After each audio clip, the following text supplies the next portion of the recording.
Hello दोस्तों, कैसे हैं आप सब। आई होप आप सब अच्छे होंगे और अपने तैयारी में व्यस्त होंगे।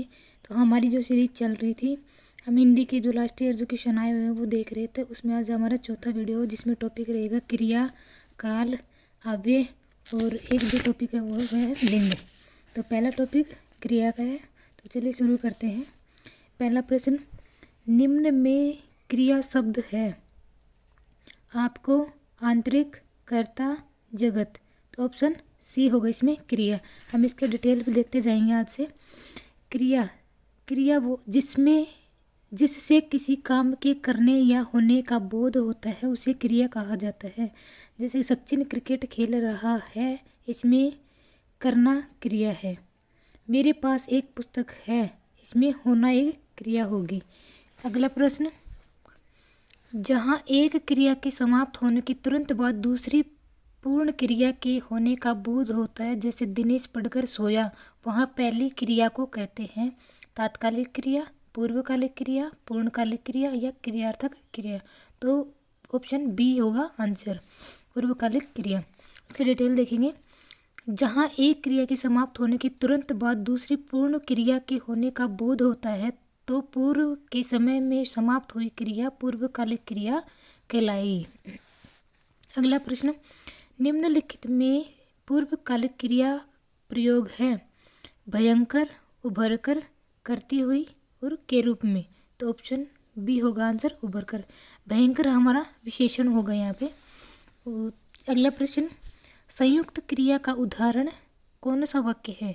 रस्सी जल गई, सीता पढ़ रही है, तुम प्रतिदिन पढ़ने आया करो, बच्चा सोता है। तो ऑप्शन नंबर सी हमारा आंसर होगा, तुम प्रतिदिन पढ़ने आया करो। डिटेल इसकी देखेंगे। संयुक्त क्रिया, यदि वाक्य में दो या दो से अधिक मुख्य क्रियाएं प्रयुक्त हों तो उसे संयुक्त क्रिया कहा जाता है। तुम प्रतिदिन पढ़ने आया करो, तो पहली क्रिया पढ़ना और करो, ये दो क्रिया इसमें प्रयुक्त हुई हैं।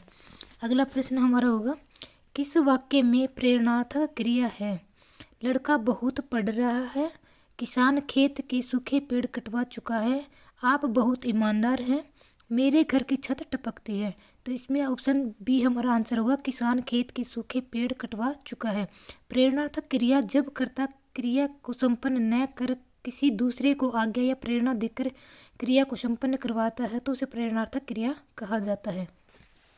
अगला जो टॉपिक होगा वो हमारा होगा काल। तो काल में हम सबसे पहला प्रश्न देखेंगे। कुसुम शाम को घर गई, इस वाक्य में कौन सा काल है।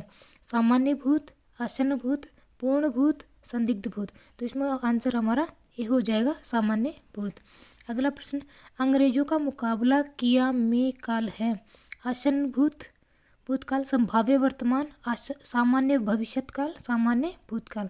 तो ऑप्शन डी होगा हमारा आंसर, सामान्य भूतकाल। अगला प्रश्न, भारत में स्थिति दूसरी है का भूतकालिक रूप होगा।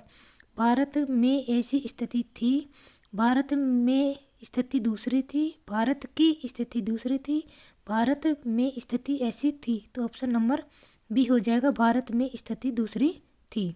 अगला प्रश्न, तुमने पढ़ाई की होती तो ऐसे दिन नहीं देखने पड़ते, यह वाक्य किस प्रकार का है। सामान्य भूत, हेतु मदभूत, अपूर्ण भूत और आसन्न भूत। तो ऑप्शन बी हो जाएगा, हेतु मदभूत। अगला प्रश्न, अध्यापक कक्षा में पढ़ा रहा होगा, वाक्य में कौन सा काल है। सामान्य भविष्यत काल, संभाव्य भविष्यत काल, सामान्य भूत, आसन्न भूत। तो इसमें हमारा आंसर होगा सामान्य भविष्यत काल।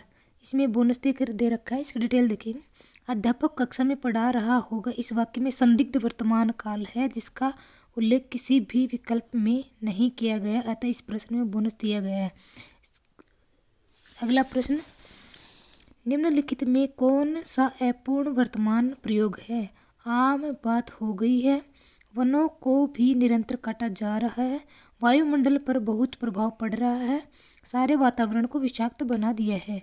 तो ऑप्शन हमारा बी हो जाएगा, वनों को भी निरंतर काटा जा रहा है, क्योंकि ये कार्य अभी भी चल रहा है। अगला प्रश्न, यदि हम अब भी नहीं संभले तो उसके विनाशकारी परिणाम शीघ्र सामने आएंगे। वाक्य में कौन सा काल प्रयुक्त हुआ है? आसन्न भूतकाल, संदिग्ध वर्तमान, आज्ञार्थक वर्तमान, संभाव्य भविष्य। तो ऑप्शन नंबर डी हो जाएगा संभाव्य भविष्य। अगला प्रश्न हमारे पास होगा, तो काल के इतने ही प्रश्न थे। अब अगला टॉपिक हमारा आ जाएगा अव्यय। पहला प्रश्न इसमें, जिन शब्दों में प्रयोग के अनुसार कोई परिवर्तन नहीं होता उन्हें कहा जाता है पद, विकारी शब्द, अविकारी शब्द, पदबंध। तो ऑप्शन नंबर सी हो जाएगा, क्योंकि अव्यय को ही अविकारी शब्द कहा जाता है। अगला प्रश्न हमारे पास होगा,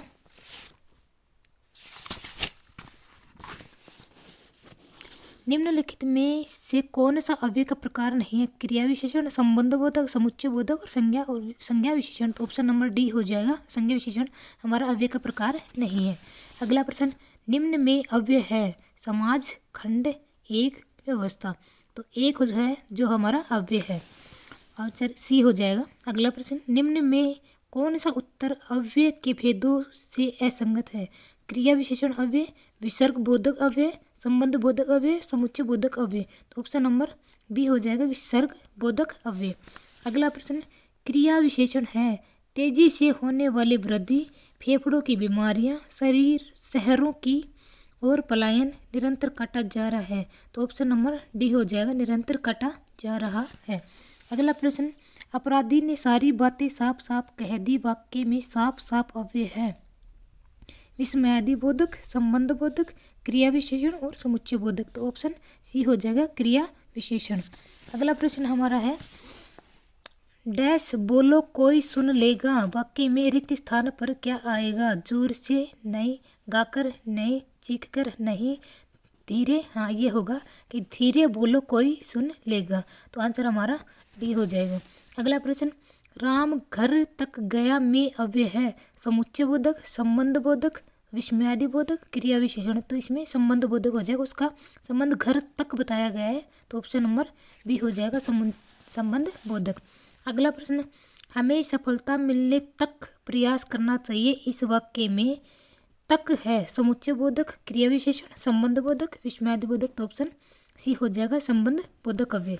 अगला प्रश्न, एक पद वाक्यांश या उपवाक्य का संबंध दूसरे पद वाक्यांश या उपवाक्य से जोड़ने वाले अव्यय को कहा जाता है समुच्चय बोधक, विस्मयादि बोधक, क्रिया विशेषण या अप्रकट अव्यय। तो ऑप्शन ए हो जाएगा, समुच्चय बोधक अव्यय।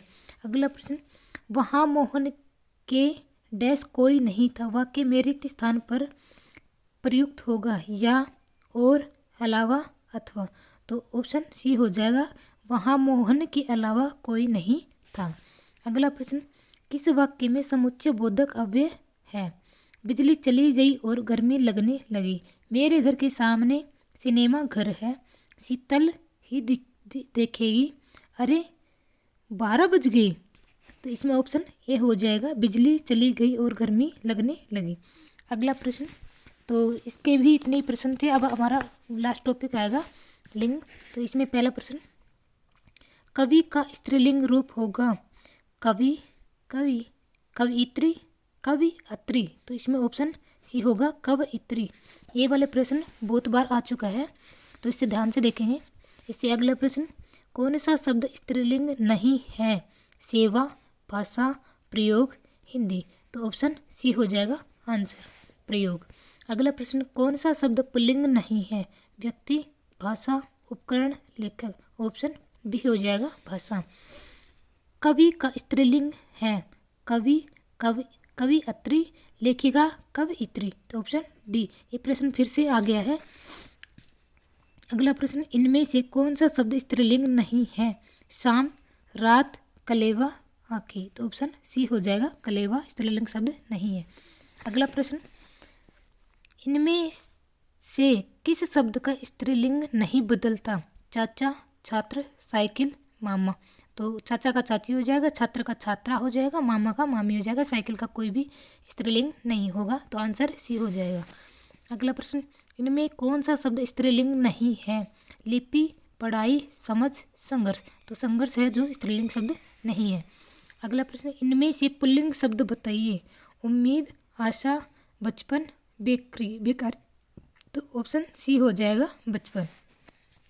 अगला प्रश्न, इनमें कौन सा शब्द पुल्लिंग के रूप में प्रयुक्त होता है? शिक्षा, अच्छी, बहस, अभिमान। तो आंसर डी हो जाएगा, अभिमान। अगला प्रश्न, निम्न में से स्त्रीलिंग शब्द कौन सा है? धर्म, संप्रदाय, रंग, जाति। तो जाति है वो स्त्रीलिंग शब्द है। अगला प्रश्न, इनमें कौन सा शब्द पुल्लिंग शब्दों से असंगत है?